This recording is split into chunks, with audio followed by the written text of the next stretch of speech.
¿qué es lo que enseña el Antiguo Testamento acerca de los falsos profetas? Bueno, mi hermano, el tema de los falsos profetas es trascendente y transversal a la Escritura.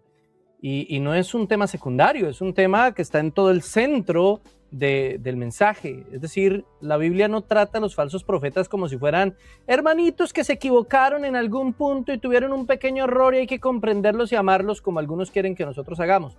No, mi hermano, la Biblia trata a los falsos profetas precisamente como personas que merecen condenación por lo que hacen, ¿no?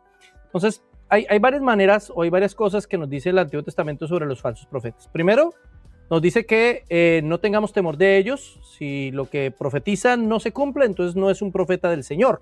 Eso lo dice en Deuteronomio 18, en el versículo 20 al 22, ¿cierto? Si el presunto profeta profetizara algo y eso no se cumple, pues no tengan temor de él porque el Señor no ha hablado nada. Entonces, en primer lugar, el profeta que dice algo que supuestamente va a pasar y no pasa, pues no es un profeta del Señor. Con presunción habló tal profeta. En segundo lugar, habla de los profetas que profetizan algo y sí se cumple, pero ese profeta lleva a adorar falsos dioses, lleva a la idolatría. Eso está en Deuteronomio 13. En el verso 1 al 5 dice que si aquel profeta profetiza algo y eso se cumple, pero si ese profeta nos lleva a adorar falsos dioses o ese soñador de sueños, pues nuestro Dios tampoco está hablando por medio de él. Este hombre no debe ser escuchado, no debemos escuchar a su voz ni tampoco seguirle a él. Entonces esto deja por el suelo a aquellos que piensan que porque algo medianamente, aparentemente se cumplió, entonces es un siervo del Señor y realmente es un profeta de Dios.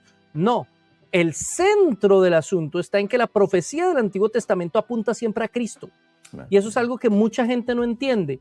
Intentan imitar las profecías del Antiguo Testamento hoy, pensando que usando el mismo lenguaje y palabras más o menos parecidas, pues están haciendo lo mismo que hacían los profetas de oficio en el Antiguo Testamento. No, los profetas de oficio en el Antiguo Testamento daban profecías y todas estas profecías apuntaban hacia el futuro, hacia la obra de Cristo. Incluso las profecías en contra de Babilonia, las profecías en contra de los pueblos enemigos, de destrucción y todo eso, eran profecías que apuntaban a la obra final y escatológica del Señor Jesucristo.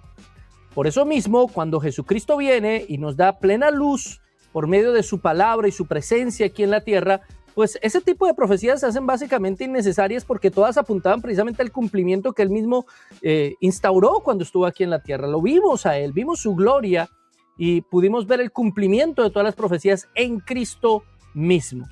Ahora, es claro también decir que cuando un profeta pues se encontraba como falso profeta porque su profecía no se cumplía o porque aún cumpliéndose este falso profeta llevaba a adorar a ídolos, pues el profeta tenía que morir. Literalmente lo apedreaban, hermano. Deuteronomio capítulo 13, verso 5, Deuteronomio 18, 20, Levítico 24, 16, todos esos textos dicen lo mismo. Básicamente es, el falso profeta debe ser apedreado, debe morir. Así de radical era el asunto. Hoy lo tomamos muy a la ligera, ¿no? Hoy le dicen a uno, entiéndalo, hermano. Sí, es que la profecía es falible, le dicen a uno, ¿no? Varios sectores. No solamente estoy hablando del sector neopentecostal y carismático, le hablan a uno de profecías falibles, sino tristemente algunos sectores reformados ya están hablando también de eso, de las supuestas profecías falibles. Yo particularmente, hermano, no creo en las profecías falibles. Yo creo que si el Señor habla, se tiene que cumplir, y si no se cumplió, no habló el Señor. Entonces en el Antiguo Testamento es algo supremamente grave, no es algo que se deba tomar a la ligera. Y eso debiera enseñarnos a nosotros también, en el día de hoy, no pasar por alto y es un pequeño errorcito, sí, no se le cumplió la profecía, pero ¿qué hacemos? Entendámoslos, todos somos seres humanos y todos nos equivocamos.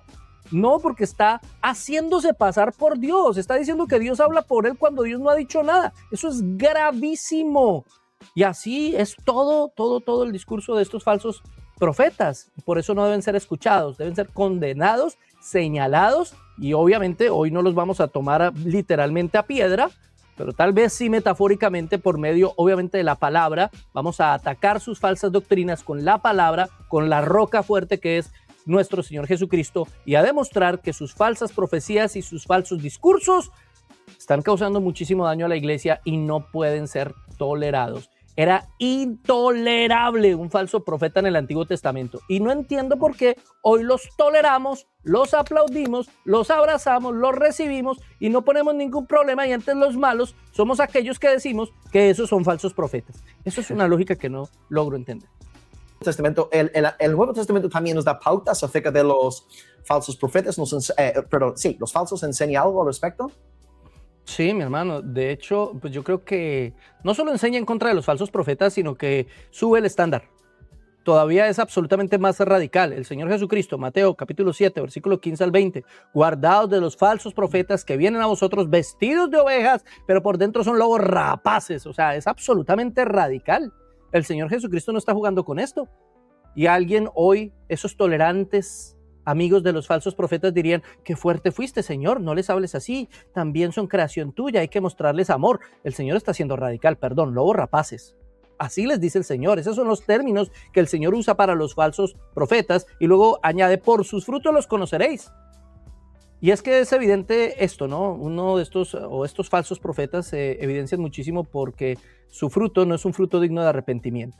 Uno los ve profetizando y a los 2 días en una caída inmoral y haciendo cosas completamente contrarias a las escrituras y a la moral cristiana y a la ética cristiana. No podemos esperar buenos frutos de un mal árbol.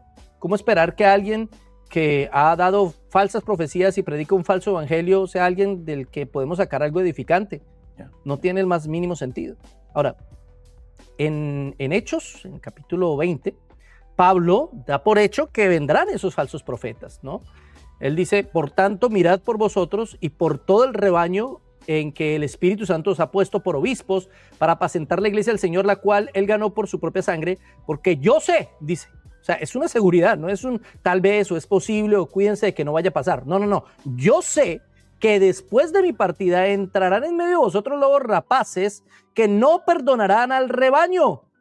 Y de vosotros mismos se levantarán hombres que hablen cosas perversas para arrastrar tras de sí a los discípulos. Por tanto, velad, acordaos que por 3 años de noche y de día no he cesado de amonestar con lágrimas a cada uno. O sea, es tan fuerte lo que está diciendo Pablo. Estos lobos rapaces van a venir, no es una opción, no es una posibilidad, es una realidad, es voluntad del Señor. Escuchaba hace poco al hermano Miguel Núñez diciendo precisamente eso, ¿no? El Señor permite los falsos maestros y los falsos profetas para evidenciar a los falsos cristianos. Sí. Es de esa manera en la que nos damos cuenta quién es y quién no es, ¿no? Pero ellos quieren levantarse para hacer daño, para hacer obras perversas en contra de los discípulos, pero Pablo está previniéndolos. Es algo de lo cual tenemos que estar atentos, no es algo secundario o terciario, es algo a lo cual debemos nosotros estar pendientes y luchar en oración, en clamor y también con lágrimas en nuestros ojos por defender ardientemente, como dice la misma palabra, el evangelio de nuestro Señor Jesucristo.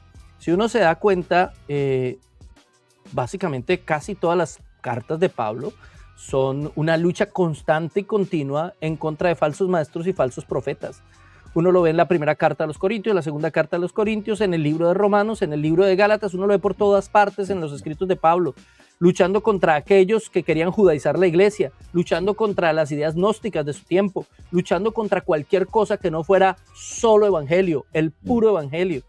Esa era la lucha diaria del apóstol Pablo y nos invita a nosotros también a tener esa lucha diaria. Es que algunas personas,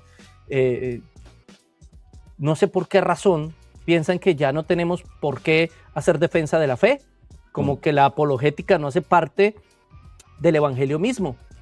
Y si bien, pues esto es un tema mucho más amplio y mucho más largo, pero parte de la misión de la iglesia es defender la fe una vez dada, la fe que recibimos nosotros por medio de la palabra de Dios. Y cualquiera que predique algo en contra de esa fe, pues debe ser señalado, condenado, y cualquiera que esté profetizando o diciendo Dios dijo cuando Dios no dijo nada, debe ser obviamente evaluado, señalado. La Biblia es clarísima y por eso nos manda a probar los espíritus. Ni siquiera es una opción, sino que es un mandamiento. Probar los espíritus, a ver si son de Dios, ¿no? Pero pues hay gente que no le gusta porque eso es falta de amor. Falta amor aún.